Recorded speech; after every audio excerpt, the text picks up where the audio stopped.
Bendiciones para todos. Soy el arzobispo Andrés Tirado Pérez, fundador de la Congregación Sacerdotal Internacional Católicos Independientes. Nos representamos a la Iglesia Católica Apostólica y Romana.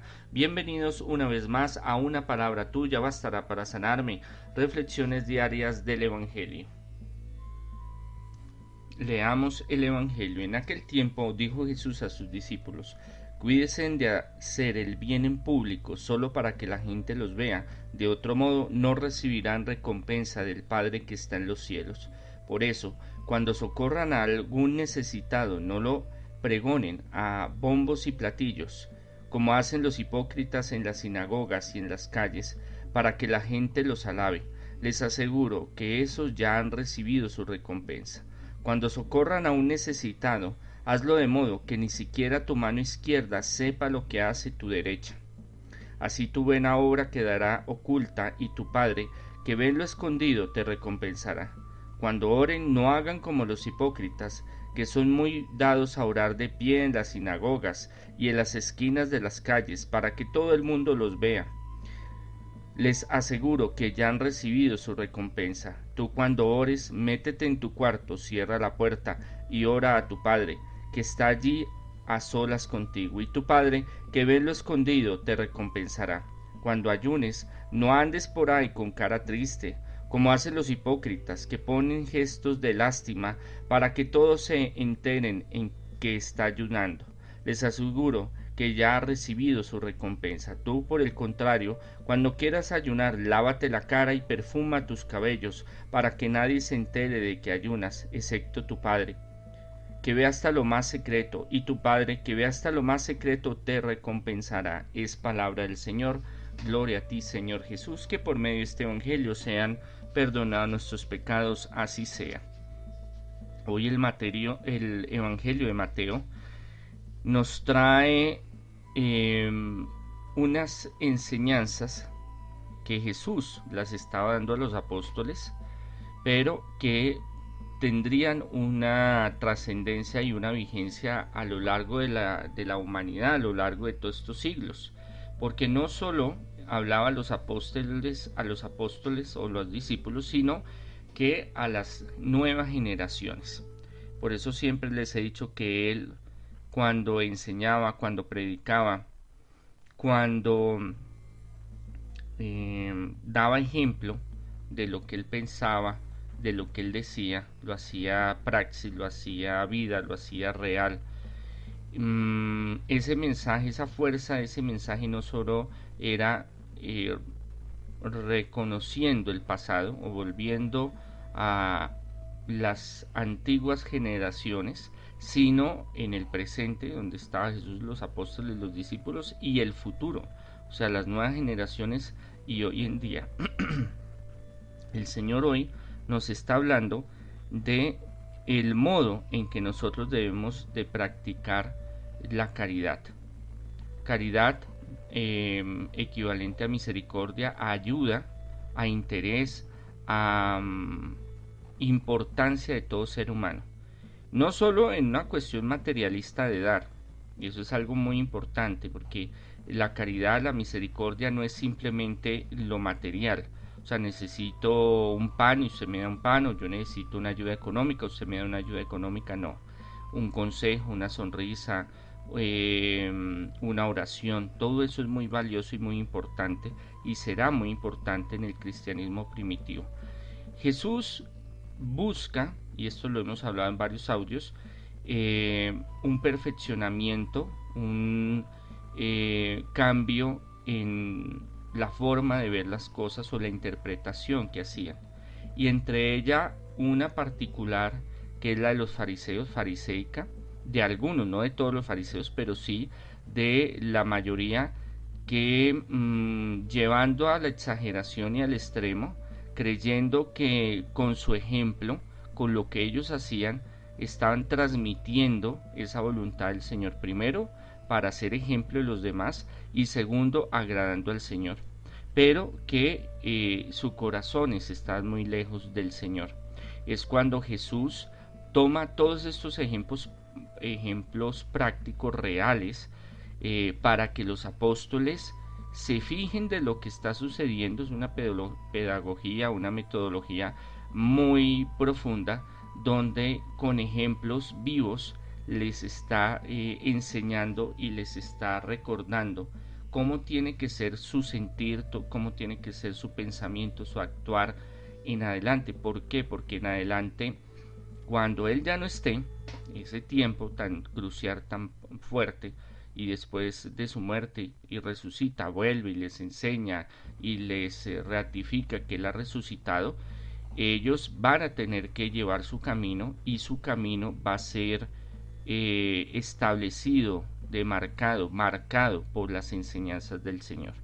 Y Él nos habla de cómo nosotros debemos de actuar y de cómo nosotros debemos de tomar nuestra vida en una perspectiva donde no es tan importante la fama o el reconocimiento de los demás, o hacerlo para que los demás nos vean, sino ese encuentro profundo, personal, con nuestro Dios, con nuestro Señor, en lo oculto, en lo secreto. Estamos hablando de una palabra que es de intimidad, de cercanía, de privacidad, de encuentro personal. Tanto Dios nos conoce a nosotros como nosotros empezamos a conocer a Dios.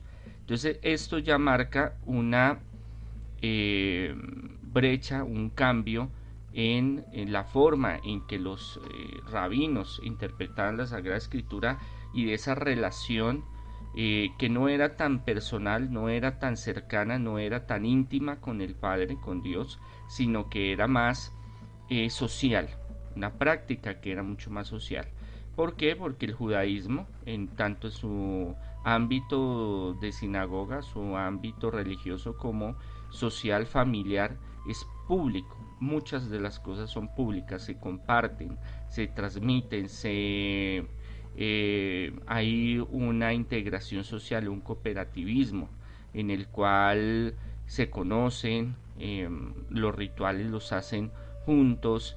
Hay varios momentos en el día que tienen que orar, y esos momentos pues muy posiblemente estén personas cerca. Entonces son las prácticas que bien definidas están en el primer siglo, y que Jesús las conoce, que no va en contra de las prácticas en sí. Esto es algo muy importante, porque hay interpretaciones que hablan o malinterpretan a Jesús de que va en contra de estas enseñanzas. No, él mismo las practica a una totalidad, a una profundidad muy grande, pero a lo que se refiere el Señor es en la forma que hacemos las cosas, cómo hacemos las cosas. Eso es algo muy importante que debemos de reflexionar. La palabra del día sería cómo hacemos las cosas.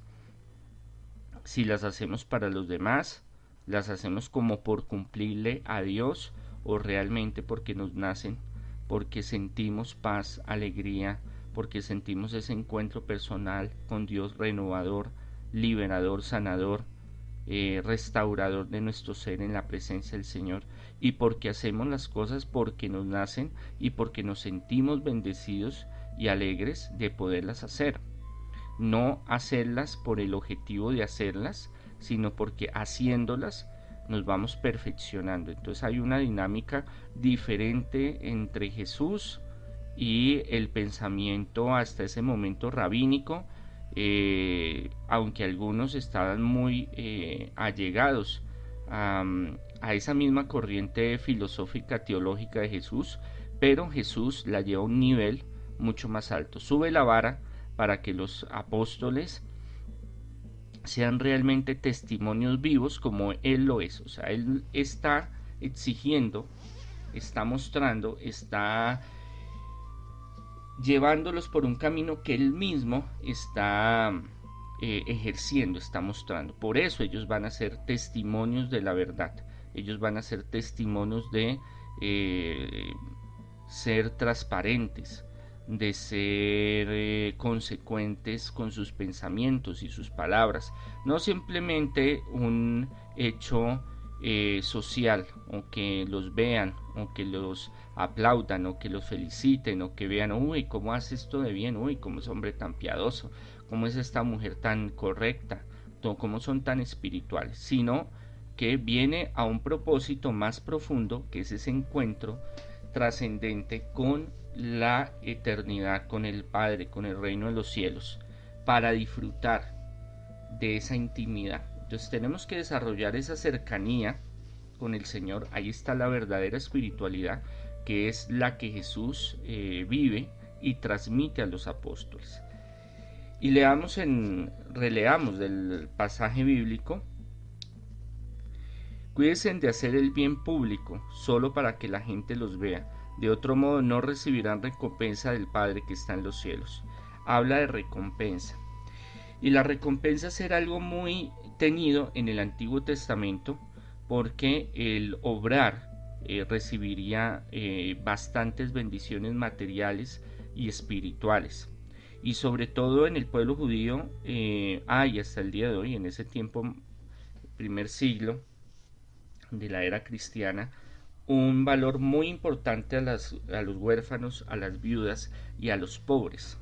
Se veía muy bien dar limosna. ¿Qué era la limosna? Eran pequeñas ofrendas que se daban. Bueno, habían varios tipos de primicias, de semilla, de ofrendas, del diezmo, pero la limosna se da específicamente a los más pobres.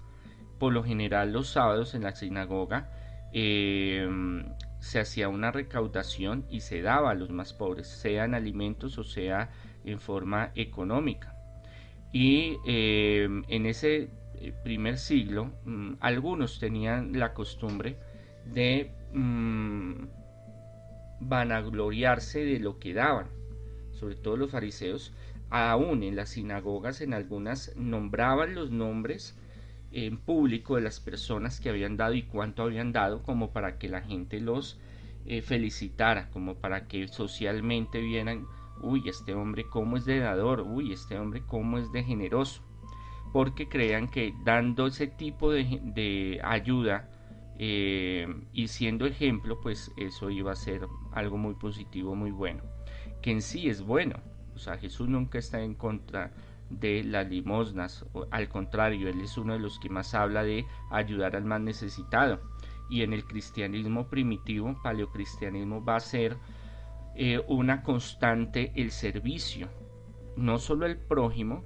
Ya yo lo explicaba en audios anteriores, que eran los judíos propios judíos, sino todos los gentiles y todos los samaritanos y todos los pueblos que empiezan a entrar a esa gran familia del cristianismo, y a foráneos también, a los enemigos también. Enemigos en el contexto de que no son enemigos como tal, sino personas contrarias o diferentes a la fe, o contrarias o diferentes a la religión o a la política o a la nacionalidad. Ya en el siglo primero, después del año 50, 60, segundo, tercero, empiezan las persecuciones, y entonces el enemigo se va a convertir el Imperio Romano y algunos judíos que también eran perseguidos por el Imperio Romano, pero veían como anatema, como proscritos, como malditos a los cristianos, y por ende también los perseguía. Por eso en los cielos, por eso cuando socorran a alguno necesitado, no lo pregonen a bombo y platillo, como hacen los hipócritas en las sinagogas y en las calles. Hipócritas, cuando el Evangelio de Mateo nos habla de hipócritas, habla de los fariseos. Específicamente en el primer siglo, cuando se están escribiendo los evangelios y cuando está Jesús en su trayectoria de misión, los llaman hipócritas, raza de víboras. ¿Por qué? Porque ellos hacen una cosa en público, o buscaban la exageración de ser reconocidos en público, pero espiritualmente estaban alejados de Dios y ponían unos estándares muy altos de espiritualidad a la gente que ellos no cumplían, pero que decían que cumplían. O sea, aparentemente una cosa es la parte exterior y otra es la parte interna. Y ellos, como lo decía, se iban por las calles y se hacían en las esquinas de las sinagogas y adentro de las sinagogas para dar esas ofrendas, para dar esas limosnas, pero con el objetivo de que todo mundo los viera.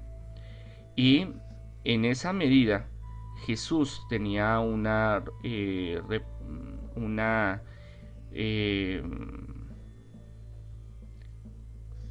condena, algo que le hervía a Jesús en el alma, en su ser, ese tipo de conductas que para muchos era muy aceptada y muy buena, pero que él sabía, como él sabía todo, él lo conocía todo, él escudriña los corazones, de que lo que ellos estaban haciendo era solo hipocresía, como hacen los hipócritas en las sinagogas y en las calles, para que la gente los alabe. Les aseguro que esos ya han recibido su recompensa. ¿Cuál es la recompensa que ellos han recibido? Lo que es material se queda en lo material. ¿A qué me refiero? Que su recompensa es los aplausos, es la fama, es el reconocimiento, es darle la felicitación. Entonces ya por ende pierde ese premio espiritual de que Dios nos dé esas bendiciones, porque Dios todo lo ve y todo lo que hacemos nos lo bendice, y todo lo malo que hacemos tendremos que dar cuentas y tenemos que repararlo y tenemos que buscar transformarlo. Pero todo lo positivo que nosotros hagamos son esos tesoros que nos vamos a llevar al reino de los cielos y que el Padre nos va a bendecir y nos va a glorificar, nos va a felicitar, nos va a amar por esa misericordia y por esas obras que salen del corazón. Tanto en el Antiguo Testamento se decía o está escrito que Dios bendice al dador, como en el Nuevo Testamento Jesús también nos lo vuelve a decir, de que por más acto pequeño que nosotros hagamos, pero que sea del corazón, va a tener una repercusión material y espiritual, pero que sea de una forma en cómo vamos a hacer las cosas o de cómo las vamos a realizar. Hay algo muy importante, es hacerlo con convicción, hacerlo con seguridad, hacerlo pensando en agradar, en dar gloria al Señor y no darnos gloria a nosotros, que muchas veces nosotros ayudamos a los demás y esperamos algo a cambio, esperamos un gracias, esperamos que nos haga un favor, esperamos. Entonces esas recompensas ya las hemos recibido en este plano terrenal. Cuando socorran a un necesitado, hazlo de modo que ni siquiera tu mano izquierda sepa lo que hace tu mano derecha. Algo que aparece también en el Antiguo Testamento, que tu mano derecha no sepa lo que hace tu mano izquierda y que tu mano izquierda no sepa lo que hace tu mano derecha.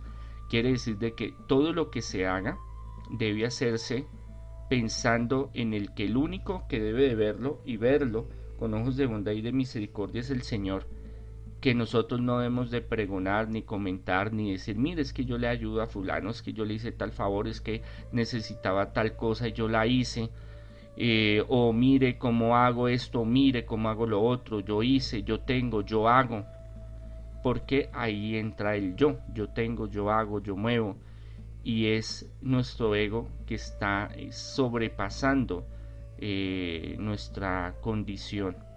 Y ese ego hace que nosotros ante los demás recibamos ese premio. Cuando nosotros nos dicen, uy, lo felicito, uy, tan chévere, ay, no, usted es muy buena gente, ay, no, cómo hizo esto de bien, estamos recibiendo ese premio porque nuestro ego se inflama, nuestro ego siente reconocimiento, se siente afectivo, se siente recompensado, se siente a gusto, porque hay unas endorfinas que se llaman, pues los psicólogos lo llaman de recompensas, en las cuales hay una alegría, una felicidad, un gozo, una expresión biológica donde se siente alegría, donde se siente felicidad. Entonces ahí ya estamos recibiendo esos premios que deberían de ser espirituales, pero que los estamos recibiendo en el plano terrenal y estamos perdiendo esas bendiciones.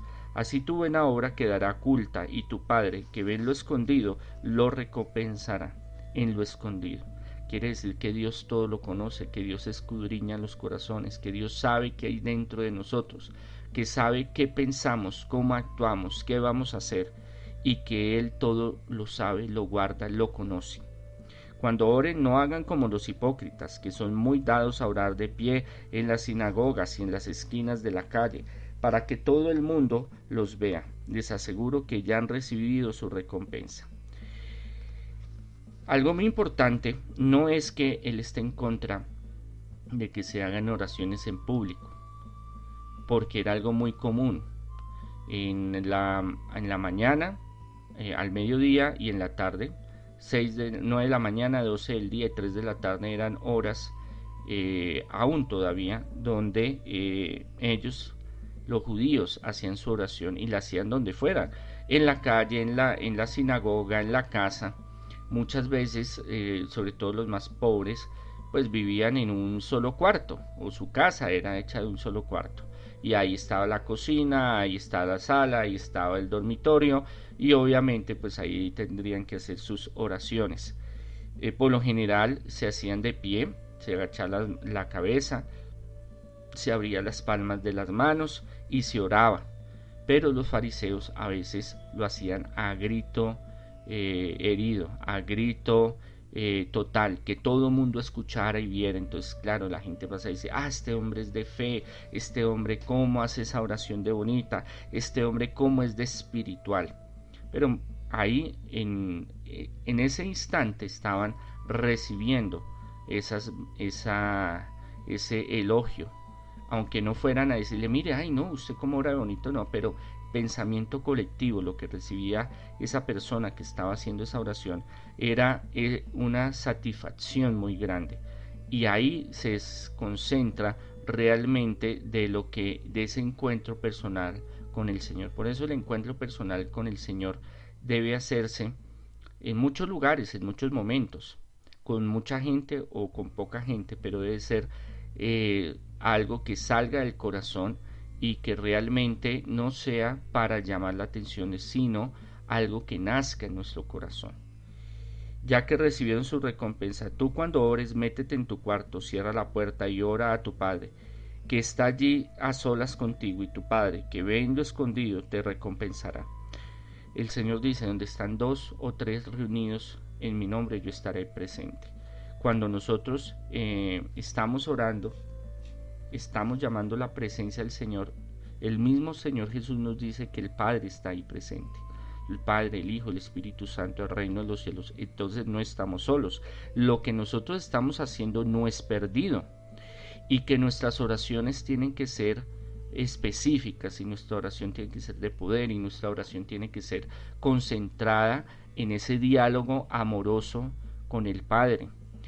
Que no sea como los paganos, dice la Sagrada Escritura, que son retalinas y son palabras por palabras y rituales larguísimos, porque así lo hacían diferentes pueblos, tanto así que hacían rituales de varias horas, que eran palabras y palabras y palabras, pero que su significado estaba lejos de su corazón, de su encuentro personal con Dios. Esto no quiere decir de que utilicemos oraciones compuestas, oraciones ya escritas, o que leamos la Sagrada Escritura. No, lo que refiere es que cuando estemos en nuestra intimidad, nosotros nos concentremos en lo que estamos haciendo. No es por hacerlo, no es por salir del paso, no es por cumplir un compromiso, sino por tener ese encuentro maravilloso, sea leyendo un pasaje de la Biblia, sea recitando una oración ya compuesta, una oración espontánea con nuestras palabras, pero sea estando en lo que estamos. Muchas veces cuando vamos a hacer oración, nosotros no estamos en lo que estamos y nos dejamos llevar de angustias, de pensamientos, de cosas que tengo que hacer. Entonces está y no está, está y no está. O el enemigo empieza a meternos pensamientos negativos, o que sintamos sueño, que sintamos pereza, o que nos dé decaimiento. Es cuando nosotros más debemos de luchar y concentrarnos en el Padre. Cuando ayunen, no anden por ahí con cara triste como hacen los hipócritas, que ponen gesto de lástima para que todos se enteren de que están ayunando. Les aseguro que ya han recibido su recompensa.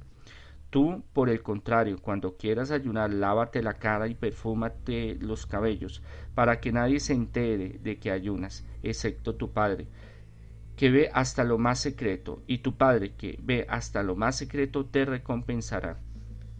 El ayuno es una práctica muy importante. Haré un audio específico hablando sobre los beneficios materiales, espirituales y de salud del ayuno. Pero era muy apreciado y una práctica muy oriental, muy semítica de el ayunar. Pero el ayuno no es solo aguantar hambre, sino es un recogimiento y una forma de estar en contacto con el Señor. Ahora, cuando nosotros, esto se refiere no solo cuando ayunemos, estos ejemplos que Jesús nos trae hoy no son solo específicos, que sí se aplican, sino generales en todo sentido. Cuando nosotros pasemos por un momento difícil, por una prueba, por un sufrimiento, nuestra actitud ante el mundo debe ser de positivismo, de alegría, sea que la sintamos o que no la sintamos, no por hipocresía, sino por dar testimonio y fortaleza de que Jesús, el Padre, el Hijo, el Espíritu Santo está con nosotros. Cuando alguien le pregunta cómo está, uy, no, es que yo estoy en la mala, yo estoy en la inmunda, yo estoy llevado, esto está grave, pues nosotros nos estamos sumando a todo eso negativo. Sí, podemos decir, hay dificultades, hay momentos difíciles, la situación está difícil, pero nuestro pensamiento no solo debe quedarse en contemplar una situación, sino pensar y actuar como Jesús lo haría. ¿Y cómo Jesús lo haría? Lo haría de una forma positiva, una forma alegre, una forma contenta, una forma positiva, donde nosotros, así estemos en circunstancias difíciles, nos lavamos la cara, nos perfumamos el cabello. Quiere decir de que nosotros vamos a estar con actitud positiva, nos vamos a estar y a sentir bien. ¿Por qué? Porque hay un principio fundamental que es la divina providencia, es la protección divina del Señor, en la cual lo que estemos llevando, esa procesión que estamos llevando, ya la ofrecemos y la descargamos en el Señor, la dejamos en las manos del Señor para que el Señor haga su obra. Por lo tanto, nosotros no debemos de andar desesperados, angustiados, vueltos nada, que es difícil, es muy complicado, sobre todo en estos tiempos de pandemia de salud, pandemia espiritual, sentimental, económica, de futuro, de escasez. Estamos en momentos muy terribles, que hace mucho tiempo la humanidad no vivía de esta forma así tan global, porque siempre ha habido dificultades. Los pobres siempre los tendréis, dice el Señor en la Sagrada Escritura. Entonces siempre van a haber dificultades, momentos difíciles, pero nuestra actitud ante el mundo y ante nosotros y ante todos los que están alrededor de nosotros no es de sufrimiento, no es de tristeza, no es de dolor, es que nosotros debemos de tomar esa fortaleza y esa seguridad de que Dios está con nosotros. Si Dios está con nosotros, lo que nosotros hacemos y cómo lo llevamos nos va a servir para fortalecernos y no pensar en las cosas solamente negativas que existen, son reales, vivimos, sino lo que viene, el poder de Dios que se manifiesta en nosotros. Entonces nuestras actitudes deben de ser concretas y de ser sincronizadas con el mensaje de Jesús. Y todo lo que nosotros hagamos debe tener una razón, un porqué, un para qué, un cómo. Y cómo hacer las cosas. No es hacer las cosas por hacerlas, sino hacerlas con un fundamento y hacerlas con una realidad espiritual en la cual el Padre, el Hijo, el Espíritu Santo están ahí. Y que nosotros debemos hacer las cosas no solo pensando en el mundo material o en lo momentáneo, sino en el reino de los cielos. Y ahí nuestro Padre que está en lo oculto nos va a bendecir, nos va a escuchar, nos va a sanar, a liberar, a prosperar, nos va a bendecir. A pesar de las dificultades y de los momentos difíciles de estar en momentos muy complicados, muy complejos, no estamos solos, Dios está con nosotros y Él nos va a sacar siempre, siempre adelante.